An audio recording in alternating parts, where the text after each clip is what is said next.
L5 lays claim to one of the spots in the Eastern Clash Winners Finals. Now we're going to see who will join them. And once again, the SS Gilly Knot returns to guide you through the highs and the lows of that series. Hey, Dread, how's it going? It's going pretty good. You know, I'm very excited about the next series. It's going to be, in my opinion, one of the best that we've seen so far in this tournament. I think it's going to be a bit more competitive than we've seen because, you know, we're yet to really, whoever gets the first win ends up taking the series so far. But I think this one has an opportunity, at least, you know, to be pretty close. This is not only maybe our most competitive match yet, as you say, but a storied one at that. eStar versus MVP Black. This team has now faced off 8 times since the first time at the WCA 2015 Grand Finals. And man, it has never gone eStar's way. They have never taken a victory. The best they've done is gone 1-1 at the Gold Club World Championship. Yeah, it's just, I mean, MVP Black has been so dominant. You know, maybe this is going to be the weakest form, maybe, that debatably we've seen of MVP Black for some time at least. So probably going to be the best odds eStar has ever had. That being said, eStar is in a weaker form than, you know, historically we have seen them go head-to-head as well. So yeah, it's going to be awesome to see the two teams clash here. But I do think, again, MVP is significantly favored in this series. Well, eStar, yes, doesn't look like they did when they had Xiaoti and Naicha, but they have the crowd behind them here in China, and they did come out swinging in their first series. Now, granted, they maybe didn't get the same kind of punishment from TFC that they will undoubtedly get from MVP Black, but showcasing a new kind of style, an evolved style that we've seen from all 3 of the Chinese teams so far to varying success, but I would put eStar as the most finesse. Yeah, very much so. And, you know, their record of recent success, I think, is going to be indicative of exactly that. The finesse and flavor that they've seemed to provide out of the Chinese region here, and being able to pull up towards the top as we see Savage there.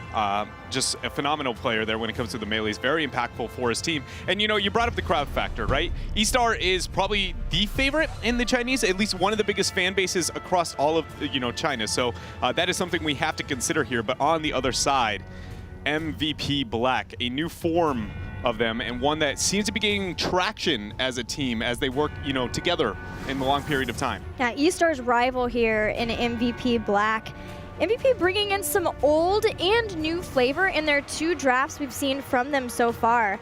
And they devastated Super Perfect Team in that series. Super Perfect Team opened up. They brought back their Zagara and Nida split push of old that we saw from Gold League in fall, but to no avail. MVP Black was having none of it. Yeah, it's really interesting. Chinese meta is probably my favorite to look at historically across the board, whether it be the micro focus or the macro focus. And I do think that eStar has the better idea of when we're considering the map and when we're going to put emphasis into the map, and then, you know, that balance of what is macro versus the team fight focus for them. But either way here, we are going to be going to Infernal Shrines for game number 1. Or Tomb of the Spider Queen. I don't know if I misread that. My bad. Either way, we're going to Tomb of the Spider Queen is going to be the case. Well, the video showed shrines, so it'll be a mystery right up until the draft, just the way we like it for this series. Yeah, it'll be exciting either way. The map choice here, it's not really going to change it for me. I do think that it's going to be awesome. Again, though, eStar, I think has got a lot to prove. The bigger maps may be in their best focus just because that, you know, macro Zagara playstyle might be able to catch off MVP Black. I can't help but not have that much faith into the Zag pick across the board anytime we see it. What I'm hoping is that, like with the Korean teams we've seen so far, specifically L5, is that eStar is willing to pull it back to being able to dominate team fights when it's needed, and showing that they can maintain that Chinese mentality that we have always known for Heroes of the Storm, of being able to put on the aggression when needed. Beautiful in team fights, but then now add to this that they can run the macro game so well. If they were able to pull off both styles, they could stand absolutely a chance versus MVP Black here. And I think MVP Black recently has been very open to volunteer for fights talent tiers down. You know, making very risky decisions in a lot of situations. And I think that if eStar, especially if they manage to gain a lead and we see MVP take those risky choices, rather than going a 1-for-1 trade, which is going to be the goal for MVP Black, if they can ever turn that into that 2-1 trade, eStar could pull ahead and not have an opportunity for MVP Black to come out. Because again, they have recently made some very poor decisions that I'm hoping to see them, you know, kind of shaping out as this tournament moves on. As we start the draft, eStar has banned ETC, Tassadar is the ban. This happened in the last game exactly to the same. ETC banned to try to make sure that they can get Zarya. And Zarya going to be the lock-in here. So where do we see MVP Black move? When it comes to their priority, it's interesting because MVP Black, their best map used to be Infernal Shrines. They were very much known for second pick on Infernal Shrines. You could not touch this team, but it has not been their go-to recently, that they pulled away from this priority onto the map. But again, we see them resorting to it here into this tournament. They're going to lock in the Malfurion and the Vala, so generally some overall, standard picks for them. Same priority as we typically see. Nothing's going to be standing out here. But this is when things usually get weird in the draft, especially considering some of the Chinese teams and their creative meta. We'll see if eStar, takes any risks into the draft, or they stick to, some of the standard. One hero, we always got to look at on Infernal Shrines is going to be the Kerrigan. If that comes out, I think it'll hit the back half of the draft rather than the top. I think Greymane. It's going to be Tyrael Greymane here, just like we saw in the last one. Tyrael Illidan. So switching it up is eStar. That is interesting. The priority onto the Illidan here has been, we've seen a couple of rogue bans, going onto it. Yeah. And in the past, Illidan was the response to Kerrigan, because Kerrigan couldn't get the combo onto him directly, and in the long run, if the combo misses, the Illidan will be able to dance onto the backline and be more successful than that Kerrigan. So it's not that I don't like the choice, it's just, it's surprising to see this kind of recycled meta, that suddenly Illidan is something we're considering so consistently on Infernal Shrines. And so my first thought for, looking at the comp of MVP Black is like, well, Sonya. Sonya is very good on this map. It's a soft answer to the Illidan, but there's going to be no shielding whatsoever. There is no pseudo support to baby this. Tyrael already going to be taken. Zarya has been removed, and same with the Tassadar. So now that is a far less appealing option across the board for MVP. What about Medivh? That would be a reasonable one. Is pretty solid CC to be able to handle, as well, the Illidan specifically, but it does hurt when it comes to it puts a lot in the Sonya department. So much so that, especially post some of her nerfs and, the kind of fallout of her, I'm not as sold. Her survivability has increased drastically, but her kill potential and, some of the survivability outside of spinning has been kind of crippled in the long run since we saw her thrive so heavily on Infernal Shrines. I also don't think we have seen MVP Black play Medivh at all so far in HGC. And with the role as well as roster swaps that MVP Black has brought into HGC finally after a year of having the same roster, it has meant that they've been very predictable in how they've been drafting so far, but that's new. It is the perfect perfect answer, in my opinion. I thought about the Sonya, but I think Arthas is going to be more than a proper response in that direction, because again, it's going to be able to deal heavily with the Illidan. It provides individual shrine control as well. Very heads-up pick here for MVP Black, and then they also have the Dahaka for that side soak here. And if we don't see the Falstad picked up here for eStar, having that global advantage and weak shrine control on the side of eStar, MVP Black can heavily dominate that macro game. We've seen a Hunt Illidan before to try to deal with that. I don't know, though. I don't think it's going to be the case here, but yeah, we have seen it, and it's not typically a map that, the globals are so dominant you can take that transition, and, they still have the opportunity to move in the Falstad or, dare I say, the Zagara. I don't think we're going to see that here in this game. Yeah, we are still waiting to see what Xing Chen is going to play, and that for eStar does tend to be, I wondered, they had, it wasn't eStar, but I think it was Zero, had this incredible pairing of Illidan and Lunara, where Lunara could poke people down, and Illidan guaranteed that whoever was poked down got the kill. They took the kill out, and with Morales, Zarya, and Tyrael, they've got a lot of shielding and safety. However, can Illidan do enough? And will he have the space to move around and try to get kills with so many slows? Yeah, with so many slows, and then also Morales, very, very vulnerable. We have Rhaegar still up, debatably one of the best when it comes to, he is the best when it comes to shrine control itself. His W, the wave clear that it provides, but then it also synergizes better with the Illidan than it does, obviously Morales works well with the Lunara versus, the Illidan, and I think they're banking a lot on, Zarya and having the Tyrael, that they don't need to have the support be that big on top of babying the Illidan, but it's a risk I would not have taken by any means. The dive potential of any team that is very well coordinated onto a Morales is just It's very scary, you know, especially with that Jaina lock-in now. Arthas, one Howling Blast is really all it's going to take, and suddenly the Morales is just going to be wishing, you know, they could medevac out. What would you have liked to see instead? Rhaegar? Yeah, Rhaegar would be such a solid pick because, again, his individual shrine control is so phenomenal, and then how well it works with everything else. Like, Morales was just helping Lunara get that sustained DPS. She can be very risky in her positioning where she couldn't be before. That's the biggest trade-off here. And they do have enough shrine control out of the Illidan to not necessarily need it. But again, does the poke and aggressive positioning that Medic gives the Lunara, is that a better trade-off than the risk of having just the Ancestral being able to be used on the Illidan or even onto the Lunara is really what it comes down to.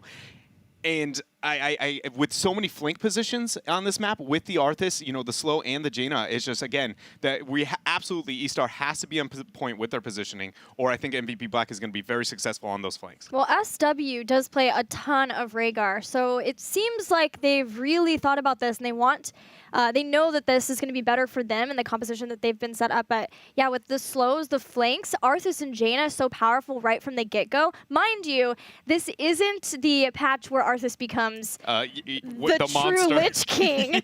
Not quite yet there, but still, it's going to be scary. It's always been a potential counter for Illidan. Yeah, and so also you have to consider, as actually Jaina is a beautiful counter for more than just her kill potential and dive. You know, one flank is going to be able to rid of Morales, but one solid Ring of Frost, not just because of the hit itself, but it is perfect distance to where it zones Morales to either commit to the center to be able to survive, or to the outside where she loses the beam target. So it automatically forces, because it's almost just at the max range at the distance between how the circle works, to where it forces them to overcommit, which then suddenly Jaina, you know, Dahaka, and Arthas all can just rip through the Morales, or then Lunara is going to suddenly be an overly vulnerable target, going to be dependent on her leaping strike to be able to survive.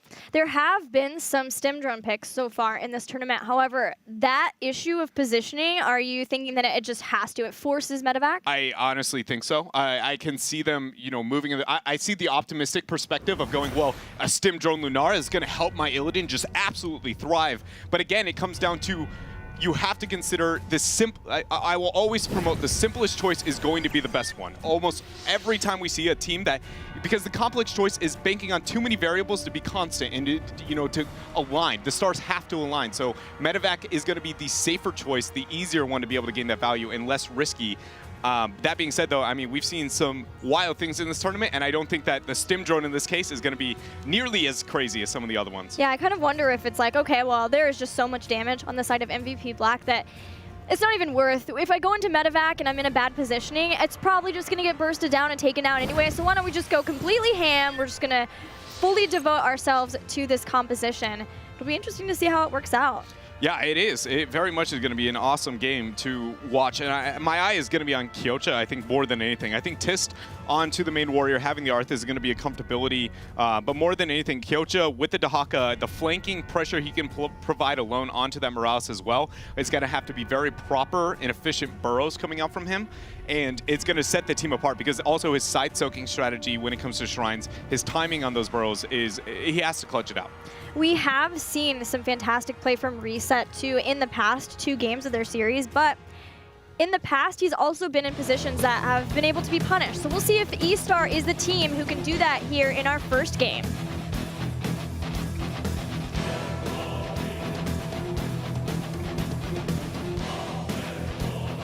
大家好，我是eStar星辰。大家好，我是eStar的 SW770打辅助位置。现在练了1个多月，就是每天就感觉还是有一种积极向上的那种状态吧。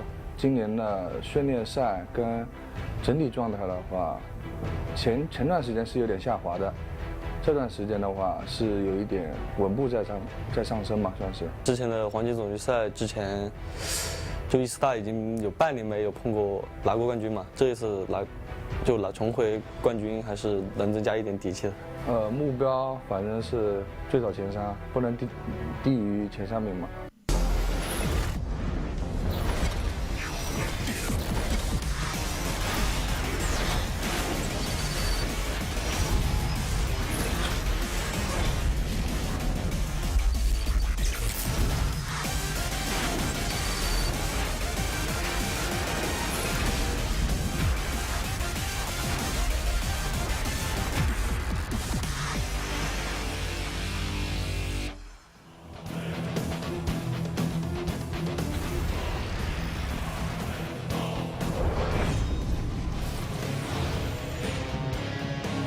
eStar and MVP Black facing off for the 8th time in what might be the most storied rivalry we have in Heroes of the Storm.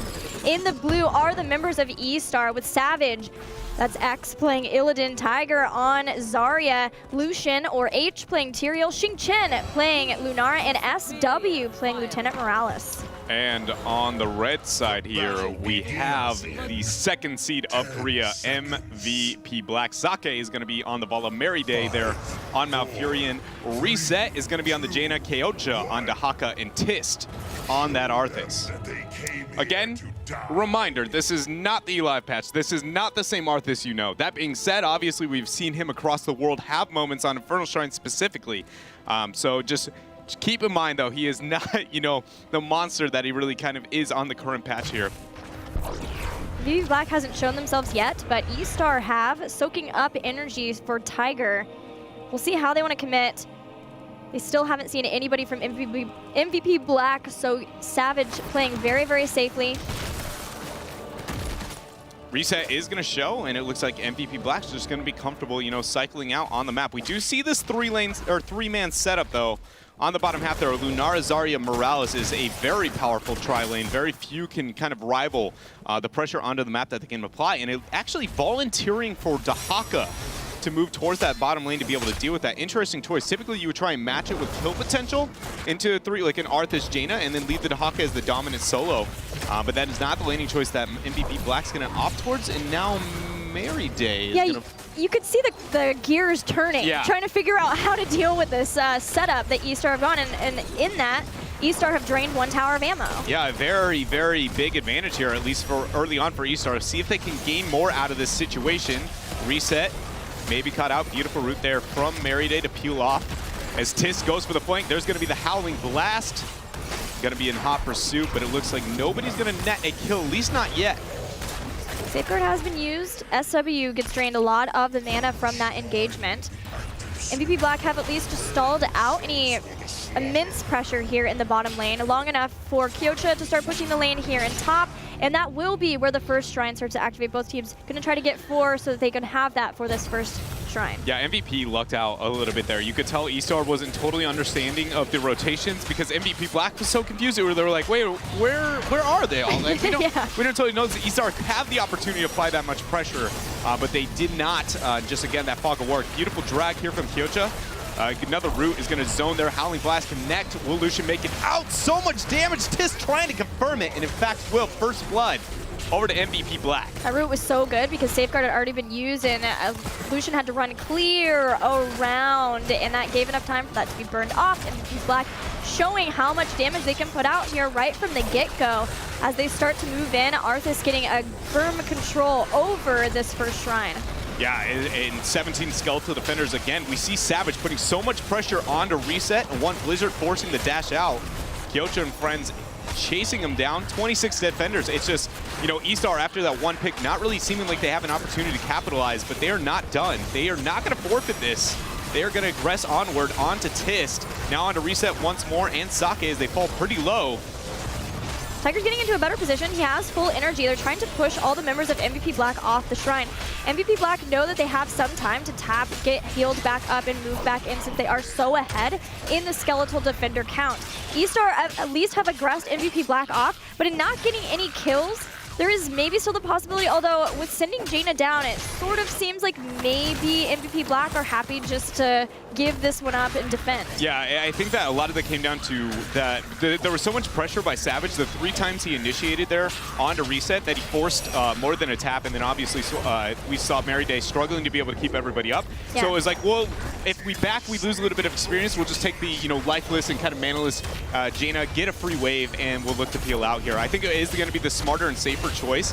That being said, though, I feel like MVP Black is not doing a good job of abusing the fact that, you know, Dahaka is such a strong isolating solo, not commit to that shrine, and just worry a bit more about just, hey, you know, we have split pressure and you in fact have 0. You know, worry about that global pressure, and I think that's a huge difference between teams like L5, you know, and MVP Black right now. There's a reason that gap exists. It comes down to macro play a lot of the times with those globals. L5 just kind of put on a clinic. It feels like they've almost they've defined that meta very clearly. Fnatic kind of provided it, and they are the ones who have definitely mastered it, it feels like. Well, now Kyocha at least will be able to stay up in the top lane. Given that the next shrine won't be there, it does set him up in a good position, and an even better one with the bruisers being taken earlier on here. Both teams starting to get a set up with their mercenary camp. Savage diving back in, a route to catch him, but he wants to continue the chase onto reset cleanse. Yeah, Day has to be absolutely on point with his roots this game to be impactful. Oh, the drag though onto SW. It's going to be lights out here. Morales, that's what I was talking about with Kyocha. He's got to apply that pressure as best as possible. I mean, obviously, the Jaina and Arthas have really good opportunities to be able to get a kill, but the problem is they have to make sure they get on them. And burrows from the Haka, the flank pressure, just the audio cue alone as a Morales is about the most terrifying thing you can experience. Yeah, especially if there are any events anywhere behind you too, because it does take time to back off, but yet trying to support an Illidan as a Morales, it's very scary. In fact, I remember talking to Glauron once, and he said it completely changes how you play the hero because you have to go back and be able to get the heals that way. You can't expect your support to be able to come up and give you something like an Ancestral Heal. It's actually really interesting how it works out. It kind of makes Illidan just this constant like tank, almost like we see it with the Valo though. It's very much just move in. Oh, this drag, no way. I thought for a moment there that we see Kyocha get a kill. We've seen more than enough of those 2v1 drag pickoffs. Shout out to Snitch in the follow-up B steps, but for now here it's going to be the 2v1. Lucian and friends moving in, and nothing going to be gained. Shrine has spawned on bottom, a half-level experience advantage here for MVP Black. I would expect them to abuse Kyocha to confirm this 10 advantage before moving on to the Shrine, especially considering eStar not making that rotation very early on. Right. It's really pretty much just allowed MVP Black to go, okay, we're going to hit 10, we'll pick it up, and now eStar is just going to be looking for that 10 mark before the Punisher itself is going to be sieging up on them. eStar's rotations do seem to be markedly slower than what we saw in their first series, and that's a testament to MVP Black and how they've been able to keep up with them, even surpass them in being able to get heroic abilities first. We'll see what they choose to get here as they pick them up. 15 skeletal defenders. We do see eStar actually opting towards using a Lunar and Illidan to siege up towards top. It's going to be the safer choice. It won't be able to get them 10 yet, but Tyrael soaking through that bottom, or excuse me, into the mid lane very much will. Great job from MVP Black, though, taking out the fort before they pick up this Punisher. Only going to gain that much more value. The Welly comes out. Can they get onto Tiger? There's the slow, a beautiful expulsion zone, though, too. Walks through the Blizzard, and that will be Tiger getting away from the Water Elemental. But the Water Elemental here is going to make them better with kill potential onto the front line, but now Morales is not... It removes a variable of concern for Morales. Is it not the same as kind of having Purifier Beam to be able to throw into Morales? A bit. So Morales, it forces her to move around a little bit more, right? To question her positioning when it comes to the Purifying Beam. Welly only slows her. She can't outrun it, right? Whereas Artanis' beam, you can outrun. So the theory is just to be able to dodge around and move around. It will provide more pressure onto her, but I feel like with the threat of the positioning that Dahaka and Arthas would provide, only creating another area where Morales can't move is going to be that much better. But what this will do is now it enables Arthas to get onto her. They are 100% now. It's not Jaina getting the zone, getting the split. It's I'm going to prep everyone else to make sure they kill SW.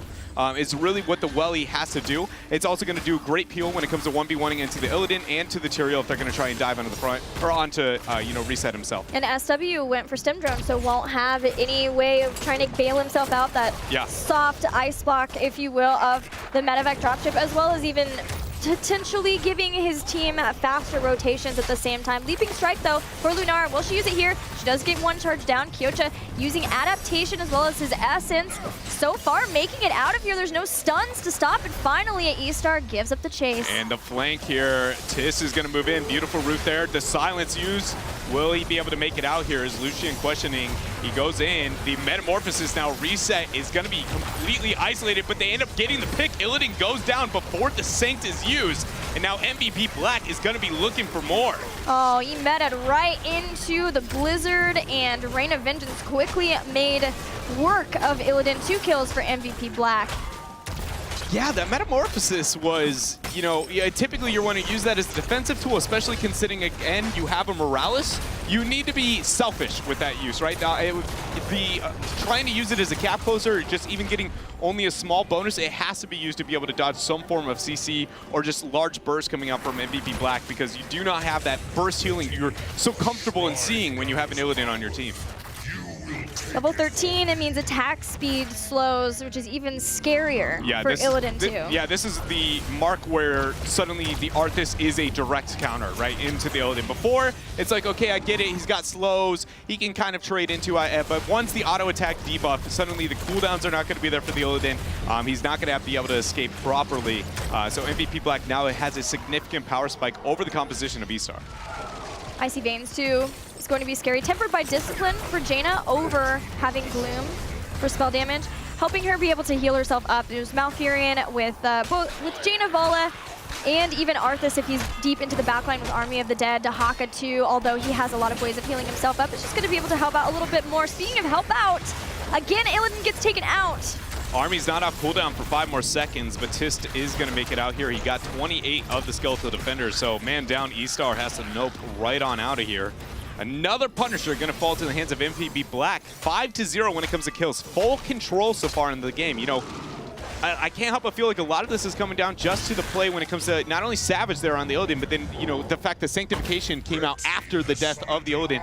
You cannot pick a non-burst healer. I mean, I said it in the draft, right? You're banking on Tyrael and Zarya of being those babies, so they have to do it perfectly there. So very much Lucian and friends for eStar have to be on the same page if they're going to be successful, because that Arthas is just the bane of Illidan's.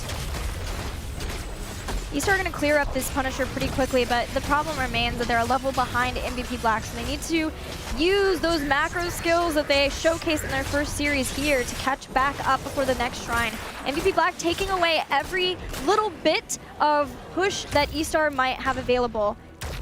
Yeah, and worst part here is that they have, you know, Kyocha there the entire time soaking up in that top lane. It's just only going to further this experience advantage, and that's kind of why we see this global meta kind of come out here. So much focus onto the Dahaka, onto the Falstad. It's just purely based on you maximize your experience, not only when it comes to objectives, but even later in the game like this, you know? Nothing's really too concerning. It's just, we'll back out, I'll soak. If you guys want to battle, I'll be there in a bit. Just, you know, let me know. And 16 here is going to be picked up. I expect MVP to open up the map. They're going to rotate to top 4. Smart choice. It's only going to open, you know, the probability of looking for lethal with one of those punchers faster. Oh, SW throws down scouting drone. Woo, okay. I love how MVP Black was sort of taunting eStar too just a little bit longer so that Kyocha could continue to soak up for MVP Black to get 16. Now MVP Black has a moment to get aggressive, a window to take out the last fort for eStar so that no matter where this next Shrine ends up being, MVP Black will get some keep damage. eStar might get baited so hard here. They do not want this fight. They can't take this fight without the Tyrael. A 4 versus 4 skirmish is a no-go when looking at eStar's composition, just purely based on the fact that as long as Arthas, Malf, and Jaina are existing in the same department, they don't need the Dahaka to be able to deal with it. Tyrael and Illidan need to be together. But Tyrael did make the rotation up, but Illidan noped right on out. Well, he's going to be dropped. Expulsion zone used. Top 4 is not falling quite yet. But again, 16 talents here in favor of MVP Black. Oh! Reset gets taken out there. Resets down. Sanctification enabling the rest of the team. eStar turning this fight, this game around with 2 kills so far. They're sort of splitting focus here, but should be able to get the kill on Tist. Trying their hardest. Lucian and Savage really chasing down. Finally take down Tist. He took a while to go down with Army of the Dead, but finally eStar get 3 kills and just in time for a Shrine. Kyocha doesn't have Burrow yet. I think it's up in like 10 seconds, but I don't think he's going to be able to survive long enough to make that happen here. No, there's always a grenade too to knock him out of it. Yeah, that's a good point. Another, you know, just another loss here when it comes to XP, and eStar suddenly is back in this game. Yes, they are down structurally, but they're going to have the Punisher moving for them. That's going to be bottom 4 falling after this happens. So we have an opportunity, and you know, we know that eStar's composition thrives when it comes to the chase. They have such a good opportunity to dive past forts and make bigger plays here onto MVP Black after that one misplay here. And just, you know, Tis can't, or excuse me, Reset cannot be getting caught out there. He is the main source of damage for the team, and getting blown up that quickly into a not that bursty-ish composition on the side of eStar. If they do that once more, I am very, very scared for MVP Black's future here. Yeah, this is the first time that we've seen Reset play Jaina, but obviously have been preparing for this sort of situation, or at least be able to have that pick in their arsenal should they need. eStar are waiting. This is a colossal misplay on the side of eStar. So their idea is that they have enough pressure and they have all the time in the world to be able to dictate what's going to be happening over the next couple seconds. The problem is that you don't have the global. Every time Dahaka will be able to deal with whatever pressure you have put out onto the map, and you will be losing that trade in the long run. But what if you have pushing in both lanes with 2 different mercenary camps, maybe even 3? If you can do a trio push all at the same time and nobody on the side of MVP Black can respond in proper time, then you will be fine, but it should only be 1 lane, right? So Dahaka will be able to get the clear onto top. Bottom will be able to be cleared out in a matter of seconds here. By the Jaina. So mid is the only one you're getting the advantage out of, and top is really the Shaman camp. That's the only real camp that does value on its own. But Dahaka's burrowed in, brush stalking in. Savage, or Lucian, jumps in to secure that final. If somebody's getting stunned, like, this is gonna leap out. Yeah. There it is. Cleanse is gonna be used though. Illidan's coming in. Great holy ground. Tiss is in a terrible position. Twilight Dream's gonna be used only onto one. Illidan with the metamorphosis. Savage goes in and gets right back out. There's gonna be the Saints as all of MVP Black are on full retreat. Reset! He goes down! Taken out. Lucian continuing the chase. Wants to get maybe another holy ground on the gate if he could, but seeing that Savage has set his sights onto Kyocha, wants to help the team get this next kill. There is no adaptation. There is no Dahaka. And this is exactly what I was talking about. The eStar's composition does so well, and the ability to be able to dive past the structures. They do not care as long as they are not the ones taking aggro. And now suddenly, MVP Black is sitting there kind of questioning what are they going to be able to do with their composition. I do feel like I question the Welly in this situation because it's only hurting the siege into them, right? It's great when you're the aggressor, but on the defensive, on the ability to counter the momentum that eStar has, they don't have really a proper answer here. And eStar can go for game at this point. They have the Illidan and the Punisher as well. So Kyocha chose to dive in. I guess we might want to wait and talk about that later, as you're right, Illidan is making short work of this core. Sake has baited the Punisher. Expulsion zone, not catching anybody just 40. yet. I'm pretty sure this is it. eStar's on the core. Nobody even messing with Savage. eStar coming back in game number 1 versus MVP Black. And, a lot of people kind of, when the Illidan era kind of existed, were like, why is Illidan so powerful? And the answer is because exactly what you just witnessed. If you mess up one time, not only for the lethal when it comes to core, he has one of the best openings for the game to be able to end because he can legitimately solo it. So he's not taking any damage when it comes to that. But more than anything is just the fact that if you do not properly time your CC or your burst, like we saw the burst come out, he didn't die. Metamorphosis, didn't even need the burst heal past that point. He's going to dance onto your opponents. And that slight misplay on the side of MVP Black, giving up their momentum into the top lane, and eStar takes full control of the game. You're talking about when Kyocha brush talked in earlier on, when they were trying to force the 5v4, Illidan wasn't there. And then suddenly onto the bottom half, a little burst into the trade, suddenly Reset's taking a lot of damage, the Metamorphosis comes out, and then you're just like, how do we kill this? Our Jaina is our main source of damage to be able to deal with him, and she is suddenly dead, or at least low enough that she can't even risk being in position to be able to take him out. A crazy game number 1. Controlled really well by MVP Black in the early game, but eStar with full understanding of not only what they needed to do to succeed, but who on MVP Black they could focus. Jaina has no escape, and Reset can play these within punishable positioning at times. Yeah, and it's also just... I can't help but put emphasis in that game of I talked about it before. I think Kyocha really had to be on point, and I think a lot of not only the burrow play and when they decided to get him into that side took, but more importantly than anything, when he decided he was going to volunteer to look for a drag, a lot of the times he was looking for more of a Morales chase than a peel onto the Illidan. And again, it's something that they can't have. Somebody has to be able to deal with him. And Arthas typically isn't enough on his own. It's usually like the Arthas Murden that kind of cripples Savage there on the Illidan. And speaking of that, he's going to be our MVP. No surprise. No, not at all.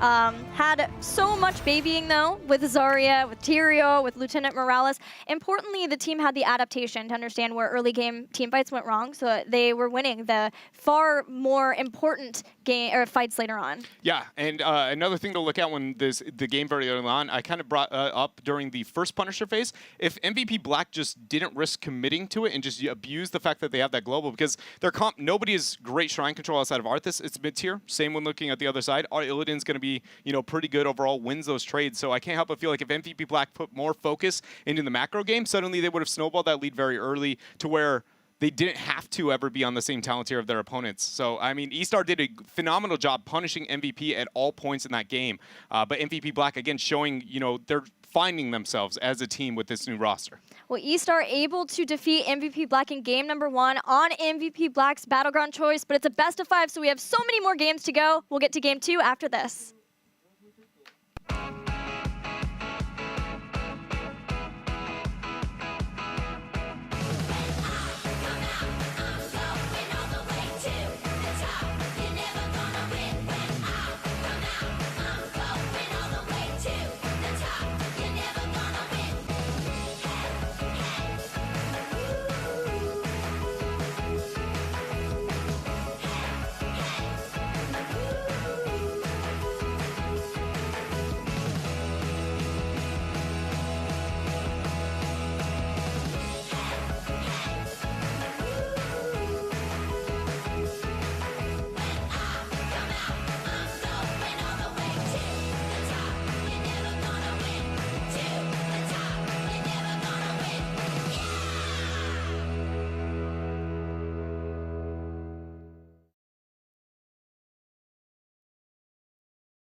Gadget Sand, the city of opportunity. Gadget Sand, where the gangs rule the streets. Gadget Sand, full of swindlers and cheats. Sip and sing, ring-a-ding-ding on the mean streets of Gadget Sand. Gadget Sand, where crime doesn't pay. Gadget Sand, but they do it anyway. Gotta take on your rivals for your gang survival and the true